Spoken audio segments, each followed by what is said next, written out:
अस्सलाम वालेकुम नाजरीन, मैं हूं आपका मेज़बान लियाकत राज पर एक नए मौजू के साथ आपकी खिदमत में हाज़िर हूं। आज जिस मौजू पर आपसे गुफ्तगू होगी वो है 2022 का सैलाब। वो सैलाब कैसे आया और उसने रही खई कसर कहां छोड़ी, ये आपको आज मैं हक़ाइक़ बताऊंगा कि सैलाब ने आधा सिंध कैसे डबो दिया। ये वो मंचर है, ये झील है जिससे इसकी गुज़रगाह जो है वो खैरपुर से शुरू होती है और ये गुज़रगाह इनकी आहिस्ता आहिस्ता कब्ज़े करके बंद कर दी गई और ये झील अब जो है वो यहाँ पर बंद है।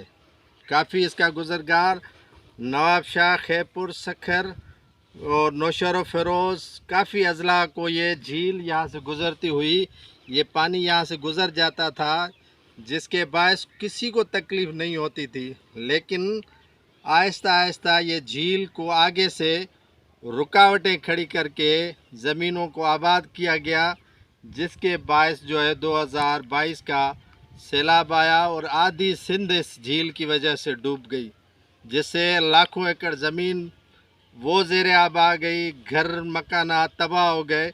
लेकिन ताहाल इस झील का जो रास्ता क्लियर करना था हुकूमत को, लेकिन अभी तक इसको क्लियर नहीं किया गया है। ट्यूबवेल बंद है, ट्यूबवेल ताहाल जो है वो नहीं चालू हो रहे हैं।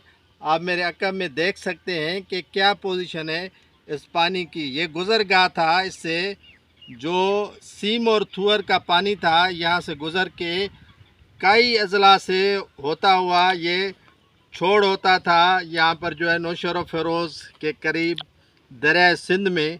लेकिन अभी भी ये मंज़र वही है, सैलाब वाला वही मंचर का पानी है जमा यहाँ पर इसमें। लेकिन हुकूमत ने इसको ख़त्म करने के लिए या इसका जो चलने का जो रसद है वो ताहाल बहाल नहीं किया गया है। उसके आगे अभी तक रुकावटें हैं। ज़रूरत इस अमर की है कि आने वाले सैलाब से बचने के लिए इस झील की नुमा जो पानी है, इसकी जो रसद है उसको रास्ता दिया जाए ताकि सिंध का आवाम आने वाले जो सैलाब है उनसे बच सके।